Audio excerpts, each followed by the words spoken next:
좋은 하루입니다. 자, 저는 이제 여행을 떠나기에 앞서 그 나라에 대해서 조금 더 알고 가면 너무나 좋을 것 같더라고요. 그래서 오늘은 태국에 대해서 조금 더 알아가는 시간을 가지도록 하겠습니다. 자, 이쪽에 한번 보시면 지금 태국 경제 이렇게 왓 아룬입니다. 굉장히 아름다운 풍경을 가지고 있어요. 자, 간략히 보면 2019년 기준으로 태국의 총 국내 생산은 5,300억 달러입니다. 자, 한국은 태국의 3배 정도 되네요.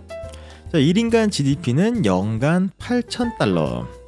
그러면 태국은 어떻게 뭐 먹고 살지 이렇게 궁금하신 분들이 계실 것 같아 태국의 주요 산업을 가지고 왔습니다. 보시면 서비스업, 제조업, 농업, 강업, 건설업 이렇게 있는데 그 중에서도 여기 좀 신기한 게 하나 있습니다. 강업. 요게 땅을 캐는 거죠. 땅에서 돌 나는 겁니다. 장석, 속고 이렇게 두 개가 있는데 요게 주로 건설업에 좀 많이 사용이 됩니다. 그래서 요게 태국의 효자 수출품 중 하나예요. 자, 그래서 눈여겨보실 게 지금 여기 태국 보석도 있죠. 태국 하면 유색 보석이 또 유명하지 않습니까? 자, 막 태국에서 열심히 보석을 막 했어요. 근데 이게 보시면은 똥이야. 뭐 똥인지 막 보석인지 막 돌인지 모르겠습니다. 자, 그만큼 사실상 태국의 보석의 질은 좋지가 않습니다. 그래서 태국은 유색 보석의 원산지라는 표현보다는 거래 중심지 역할을 하고 있다라고 표현을 하시는 게 맞습니다. 그럴 수밖에 없는 게 미얀마에서 최상급 루비를 막 열심히 캤어요. 근데 누가 나오냐? 얘가 나오는 겁니다. 갑자기. 야, 이게 뭐야? 이거 뭐야? 이게 루비도 아니고 이게 뭐지 도대체? 아무도 안 사줘요. 이건 루비야라고 말을 해도 사람들이 안 사줍니다. 그래서 이거 안 되겠네. 세공을 맡겨야겠네 해서 세공을 맡겼더니 내 루비도 내 맘도 내 돈도 안녕 하면서 역사 속으로 내 루비가 사라집니다. 이렇게 박살이 났어요. 이렇게. 그러다 보니까 사실 이게 태국이 좋은 게 인프라가 세공 인프라를 가지고 있습니다. 그러다 보니까 태국의 미얀마의 최상급 루비가 또 들어오고 스리랑카의 최상급 사파이어가 이렇게 들어옵니다. 그리고 각 주변에 있는 중기 부속들이 이렇게 들어옵니다.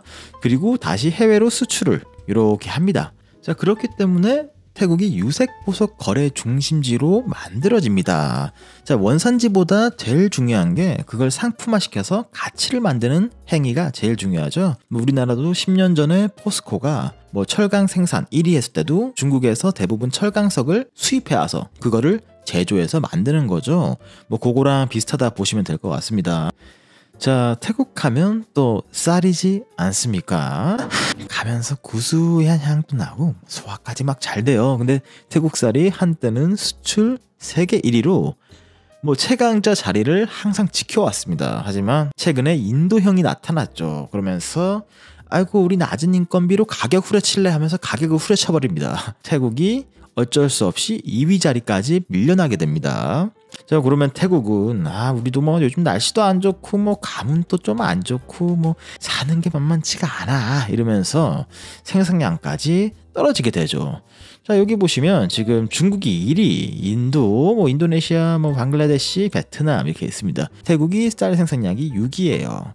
근데 위에 있는 국가들은 조금 약간 예외라고 볼 수가 있는 게 인구가 1억대야. 1억, 2억, 3억, 이렇게 13억 인구 이렇게 보시면 됩니다. 그러다 보니까 쌀 생산량이 많을 수밖에 없죠.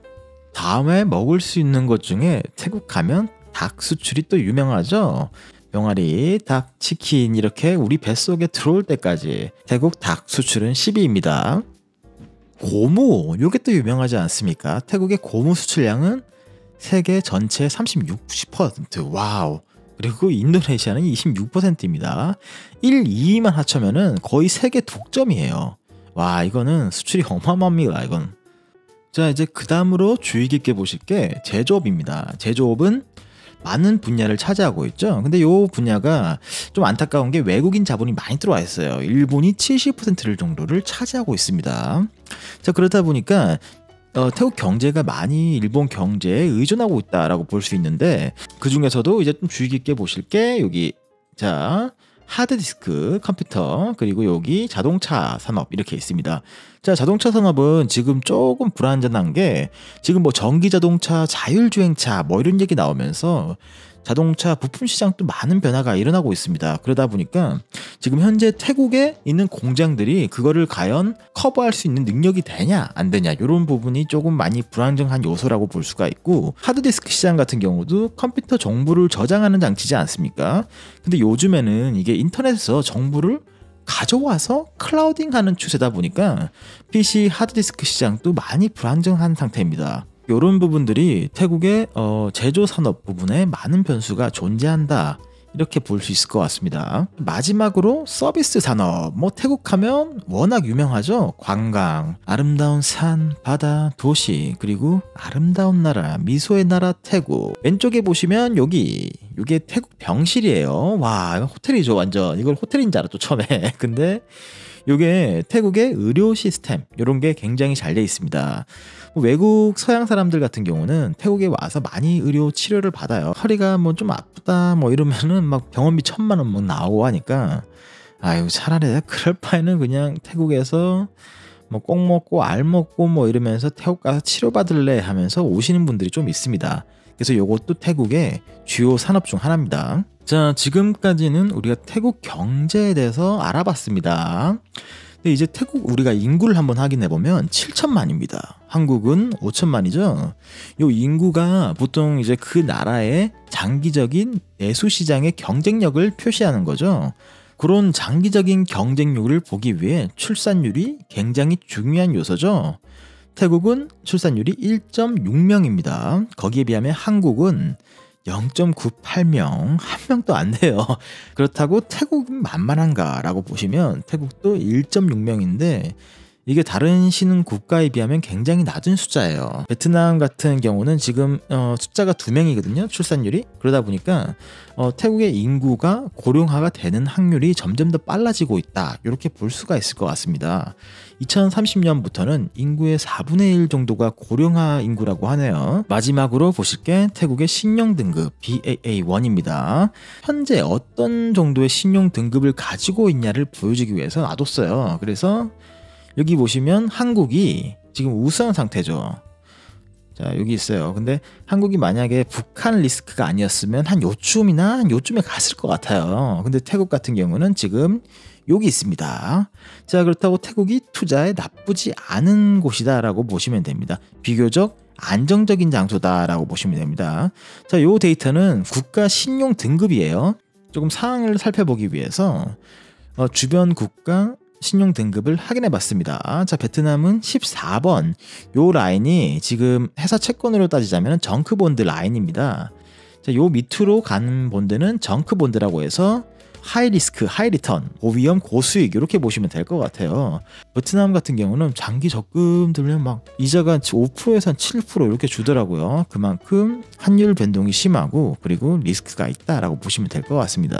거기에 비하면 태국은 비교적으로 굉장히 안전한 나라입니다. 먼 나라 아르헨티나를 한번 보면 요 16번 등급이 되면 배째를 시전하는 등급입니다. 나 돈 없어 배째 네 마음대로 해라, 이 정도 보시면 됩니다. 이미 아르헨티나는 배째를 한 8번 정도 했어요. 자, 그러면 전체적으로 보면 사실상 태국의 경제 전망이 좋다라고 볼 수가 없죠. 대규모 제조 시설들은 외국인 자본에 많이 의지하고 있는 사업이고, 또 많은 기업들이 요즘 베트남의 인구도 많고 출산율도 좋다고? 생산성도 핫하다며? 야, 나 베트남 갈래? 하면서 가고 있어요. 그래서 현재 제조 산업 상황도 좋지가 않습니다. 그렇다고 이제 식품 쪽을 딱 봤더니 저쪽엔 인도 형들이 오더니 우리 인건비 싸니까 후려친다 이러면서 또 후려치고, 저쪽에 있는 관광 사업을 봤더니 질병 때문에 하늘문도 막히고, 저 멀리 있는 트럼프 형을 딱 봤더니 보호무역주의 이러고 있습니다. 그래서 마지막으로 우리 태국 대기업을 보자 해서 딱 봤더니 내수시장 중심으로 이루어져 있습니다. 그러니까 태국의 장기적인 발전 가능성이 낮다라고 볼 수가 있습니다. 자, 마지막으로 정리라면 태국의 경제는 지나친 외국인 자본, 자연 자원에 의지하고 있기 때문에 그러다 보니 생산성이 많이 떨어지고 국가의 원천 기술력이 부족합니다. 자, 이제 이러한 본질적인 문제를 해결하기 위해서는 결국은 교육 발전이 바탕이 되어야지 더욱더 경제적으로 안정된 태국 사회를 만들 수가 있습니다.